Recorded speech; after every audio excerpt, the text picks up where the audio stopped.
pas de t'abonner, de liker et de partager. Et de liker toutes les vidéos que tu n'as pas encore likées. Tu dois le faire maintenant.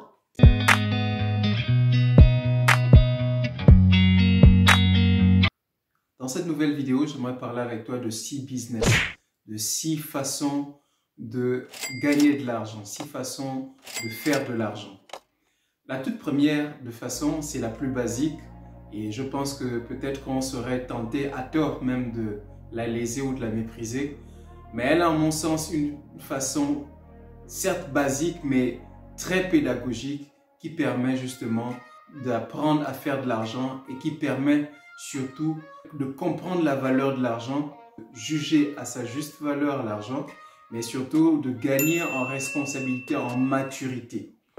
Alors, la toute première des façons de faire de l'argent, c'est de faire les petits boulots. Oui, c'est la façon la plus basique, mais c'est la plus intéressante et la plus pédagogique, d'après moi, comme je dis. Faire des petits boulots, c'est-à-dire vendre sa force de travail. C'est quelque chose que j'ai fait et ça a été la chose qui m'a le plus enseigné dans la vie pour pouvoir reconnaître que l'argent a de la valeur, que la vie, ce n'est pas un jeu et que dans la vie, l'être humain a des responsabilités à prendre et à assumer. Et ce côté pédagogique, justement, c'est quelque chose que je pense que tous les jeunes Africains, que ce soit les femmes comme les hommes qui sont quelque part venus en Europe et qui ont vu à quel point ils sont livrés à eux-mêmes, dans le sens où s'ils ne se battent pas pour s'en sortir, ils se retrouveront avec une montagne de factures. Et en ce sens, ils ont très rapidement gagné en maturité pour la plupart d'entre eux, sinon la grande majorité d'entre eux. Tu arrives par exemple ici, tout de suite tu as un loyer à payer, tu as une assurance à payer tous les mois et ce sont des contrats. Donc l'assurance passe seulement tous les mois sur ton compte et doit pouvoir prendre son argent. Le bailleur doit passer pas sur ton compte tous les mois pour prendre son argent. Et tout est interdépendant. Tu as besoin également de connexion Internet. Et celui qui te vend bien sûr la connexion Internet, il doit pouvoir passer tous les mois sur ton compte pour prendre son argent. En fait, tu n'as pas vraiment une grande marge de liberté en fait. Et quand tu es étudiant, tu es partagé entre faire les études et t'en sortir, donc pouvoir payer tes factures. Et donc tout de suite, tu es obligé d'aller trouver des petits boulots pour pouvoir t'en sortir. En ce qui me concerne, par exemple, j'ai dû travailler de nuit et la plupart des Africains de mon entourage, nous l'avons tous fait. Donc, tu fais des boulots de nuit où tu travailles dans des usines et tout pendant que tout le monde dort. Je pense que je t'ai relaté tout cela en détail dans le premier livre que j'ai écrit. Et donc, en fait, pendant que tout le monde dort, tu es obligé de travailler. Tu es obligé de travailler pour avoir de quoi payer ton loyer. Tu es obligé de travailler pour avoir de quoi payer ton assurance tous les mois. Tu es obligé de travailler pour pouvoir payer ton ticket de bus mensuel. Tu vois un tout petit peu. L'alimentation encore c'est secondaire, mais pour pouvoir répondre à toutes ces charges. Et si par exemple tu te retrouves dans une situation où tu n'as pas gagné assez d'argent pour pouvoir payer ton loyer et tu as plusieurs arriérés et qu'on finit par te mettre dehors, c'est le début des problèmes. Parce qu'en fait, dès que tu as perdu ton logement, toute l'administration ne peut plus te contacter. Enfin, pour tout ce qui est administratif en fait. L'entreprise auprès de laquelle tu as souscrit ton assurance maladie ne peut plus te contacter.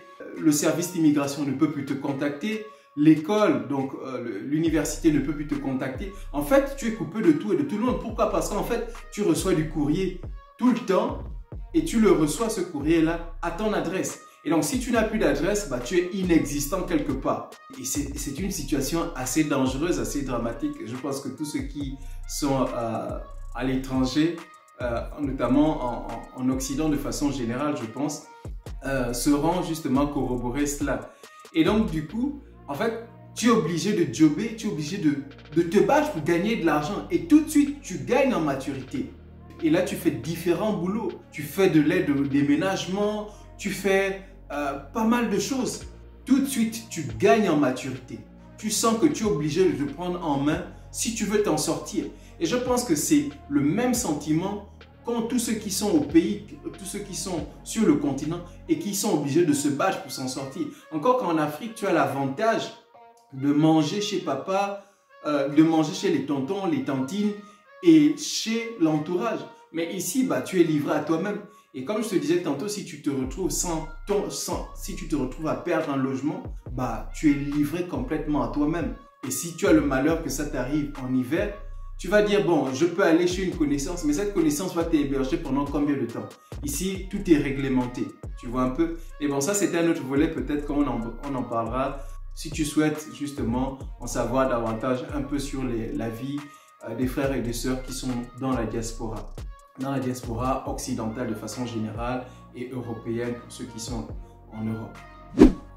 Et donc, cette façon basique là de gagner de l'argent te fait rapidement reconnaître la valeur de l'argent. Tu sens que l'argent a de la valeur et tu ne peux pas t'amuser à le dépenser bêtement. Tu ne peux pas t'amuser à le dilapider.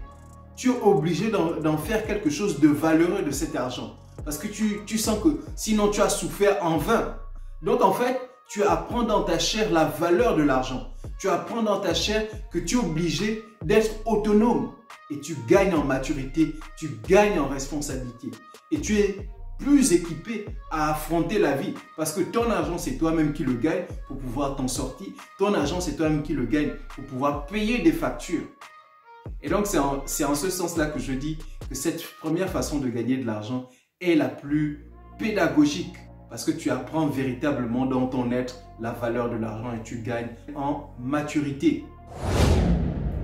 La deuxième façon de gagner de l'argent, et je pense que là encore on reste un tout petit peu dans la diaspora, c'est quelque chose qui leur est très familier aux frères et aux sœurs qui sont dans la diaspora. Elle consiste à revendre les articles d'occasion en fait. Donc tout ce que tu possèdes et que tu ne souhaites plus garder mais qui est encore en très bon état, tu as la possibilité de les revendre en fait à travers des services en ligne. Pour ceux qui sont par exemple en Allemagne, une façon de le faire, c'est la plus connue, c'est sur le site eBay Kleinanzeiger, donc le site de petites annonces eBay. Voilà.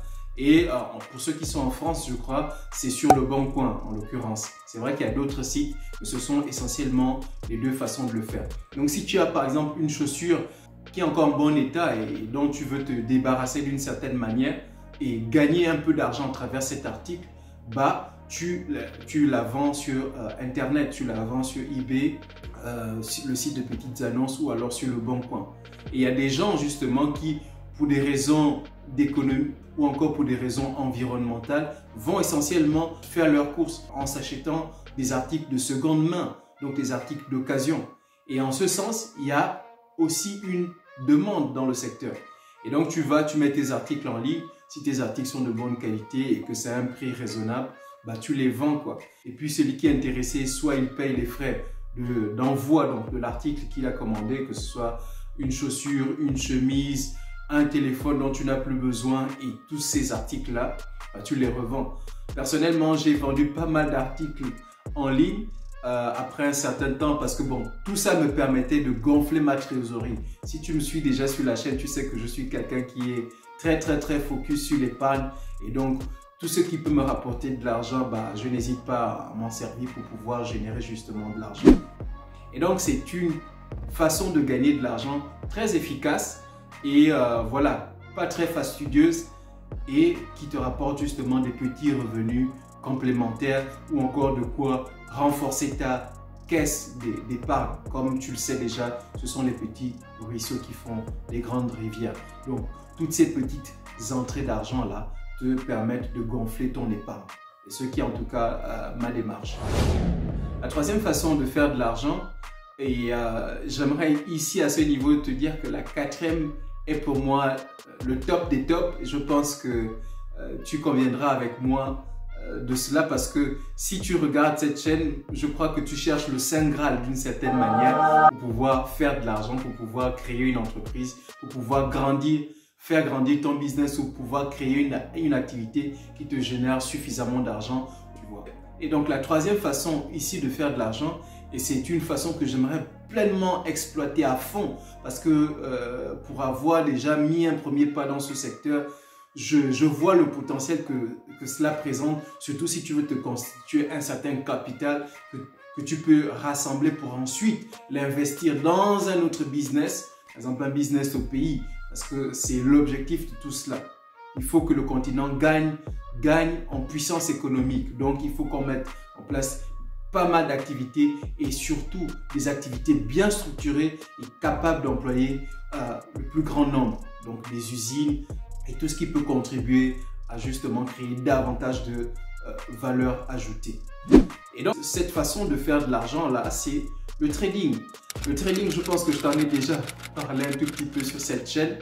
Mais c'est un business qui pour moi a un plein potentiel parce que tu peux vraiment déjà être dans une logique où tu fais du staking, c'est-à-dire sur le long terme.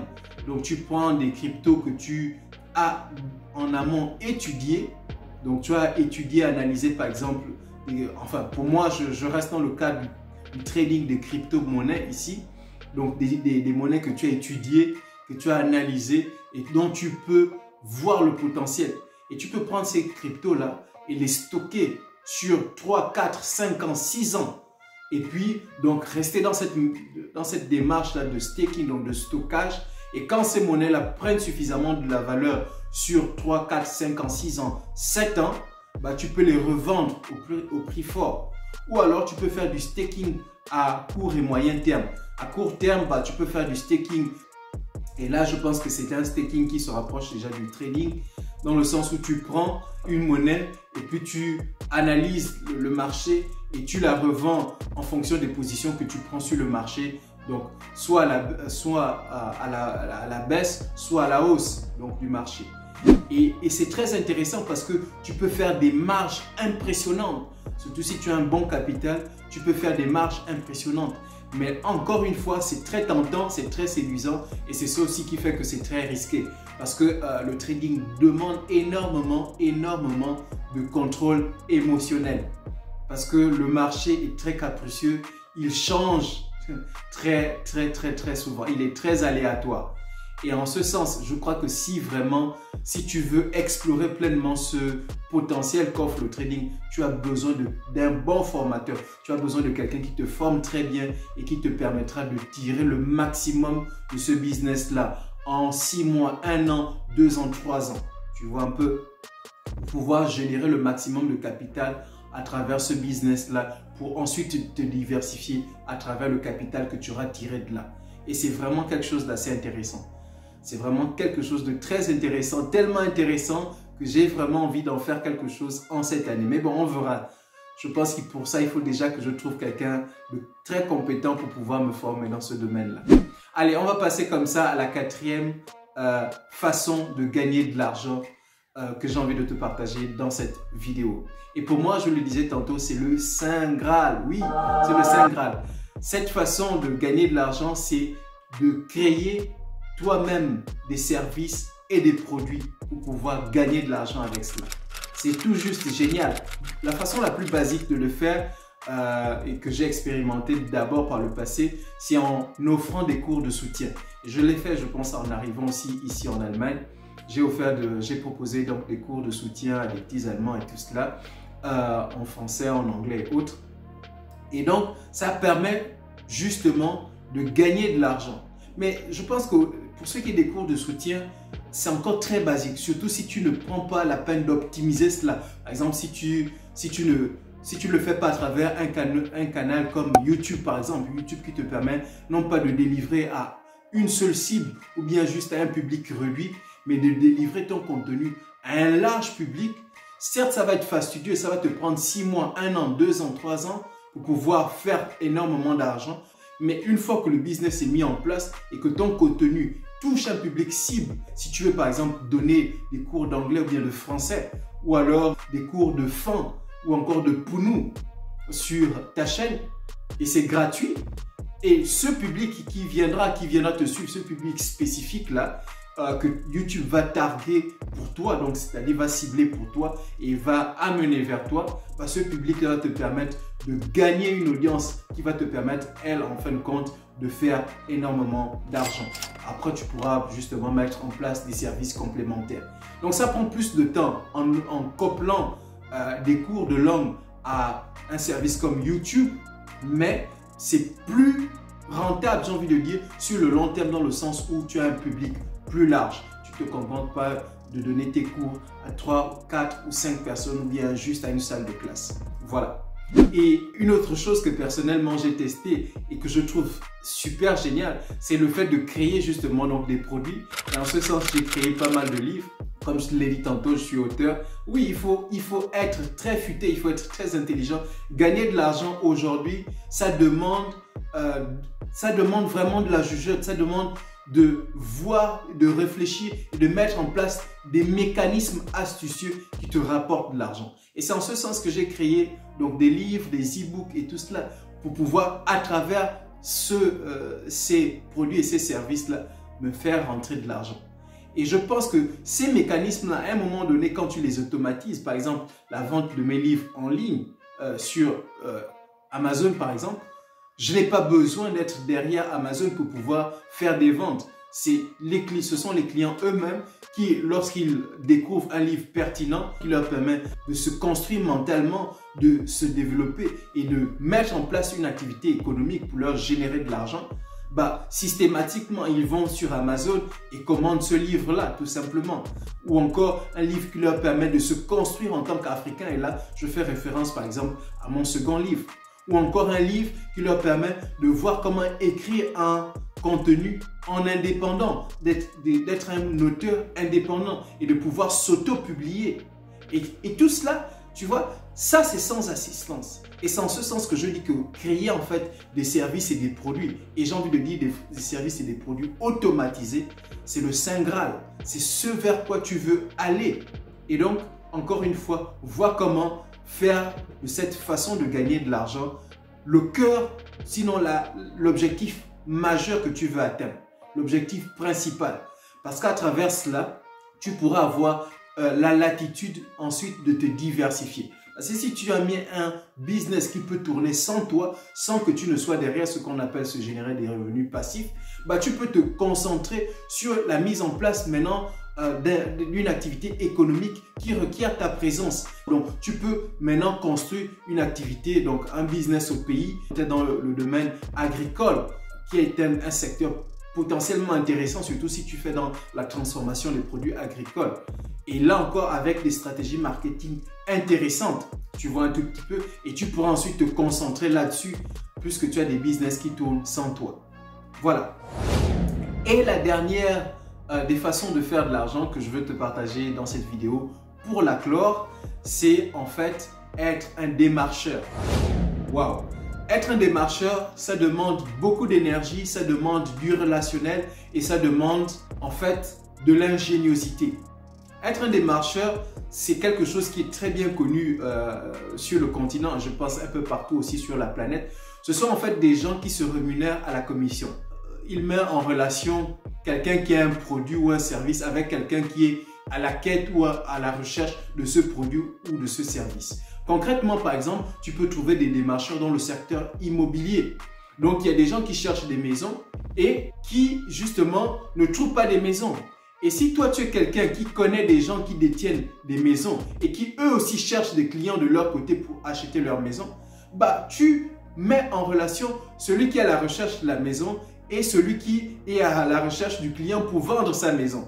Et en ce sens, tu perçois une commission sur la vente. Ça peut être 5%, ça peut être 10%, ça peut être 20%, ça dépend des termes et des conditions que tu auras fixés avec celui qui a le bien, à qui tu apportes justement le client. Et c'est un business très intéressant et c'est quelque chose que je suis justement en train d'expérimenter dans le cadre de la vente de mes livres pour pouvoir toucher encore un public la plus large.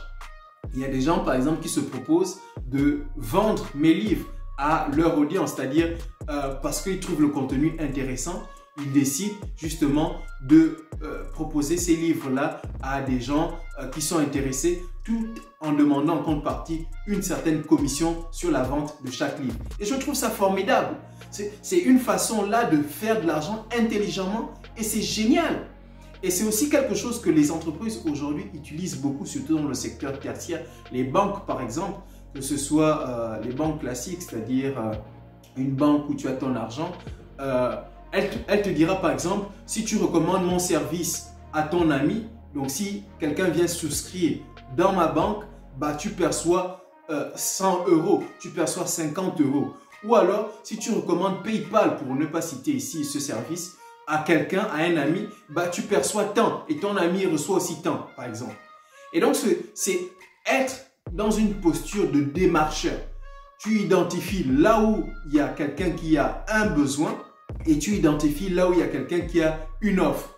Donc, si tu vois qu'il y a quelqu'un qui veut vendre ses produits et qui n'a pas des personnes à qui il vend, enfin, il cherche des clients et tu sais qu'il y a des clients qui peuvent être intéressés par l'article que tu as identifié. Donc, tu prends la carte de visite de cette personne et tu pars à la quête des clients pour la personne sans peut-être lui dire en amont. Mais après, tu viens vers la personne, tu dis, bon, moi, j'ai des clients pour toi. J'ai 3 personnes qui sont intéressées par tes produits et qui sont prêts à les acheter. Tu me dis quoi si je te recommande ces 3 personnes? Est-ce que tu me donnes un pourcentage? Mais quelqu'un qui a fait 0 vente, entre 0 vente et 3 ventes, bah, le calcul est vite fait. Donc, la personne choisit, bien sûr, de prendre les 3 clients que tu l'apportes et de renoncer à un petit pourcentage, c'est-à-dire de te donner 10% des bénéfices générés ou encore 10% de l'argent qu'elle va faire en faisant ses ventes ou en 5% de l'argent qu'elle va faire en faisant ses ventes. Et en ce sens, si tu es dans cette posture de démarcheur, c'est justement super intéressant. Et pour cela, tu n'as pas besoin nécessairement d'avoir de l'argent pour pouvoir faire un business, pour pouvoir gagner de l'argent de cette manière. Tu n'as pas du tout besoin d'argent. Il suffit juste que tu sois ingénieux, que tu ailles à la quête justement des gens qui ont des produits et des services et qui cherchent des clients. Et que tu ailles à la quête des clients qui cherchent les produits et les services que ceux que tu as identifiés en amont vendent et que tu les mettes simplement en relation. Voilà donc ce que je voulais te proposer dans cette petite vidéo. Et je pense que ce sont des façons intelligentes, astucieuses de gagner de l'argent. Il y a d'autres façons de faire de l'argent en utilisant par exemple des applications, en répondant à des sondages et tout cela, en faisant dans le MLM. Et c'est quelque chose que j'ai essayé et que je ne recommande pas après. Peut-être je ne vais pas généraliser, mais de l'expérience que j'ai faite, c'est une chose que je ne referai pas certainement demain ou après-demain. Parce que malheureusement, la plupart des services MLM sont des Ponzi. C'était une parenthèse. Donc voilà un peu ce que je voulais te partager dans cette vidéo. Je te remercie encore de m'avoir suivi. N'oublie pas de me laisser en commentaire la façon de faire de l'argent que tu as testé, ce que tu en penses de la première manière de faire de l'argent, ce que tu penses du fait de mettre en place soi-même des services et des produits et du fait que je considère que c'est le Saint Graal. Et bien entendu de me poser tes questions si tu as justement des questions en rapport avec la vidéo ou en rapport avec des thèmes abordés par la chaîne Le Trésor de Tonton Klein. Encore une fois, c'était Le Trésor de Tonton Klein, tu le sais déjà, où je te partage du contenu motivant, pertinent, inspirant, enfin tout ce qu'il y a de positif qui te permet de faire de l'argent, mais surtout de créer de la richesse de sorte que notre génération puisse justement semer quelque chose pour les générations à venir. Je te dis à très bientôt pour la prochaine vidéo et n'oublie pas de t'abonner, de liker et de partager et de liker toutes les vidéos que tu n'as pas encore likées. Tu dois le faire maintenant. À très bientôt. Merci encore de m'avoir suivi.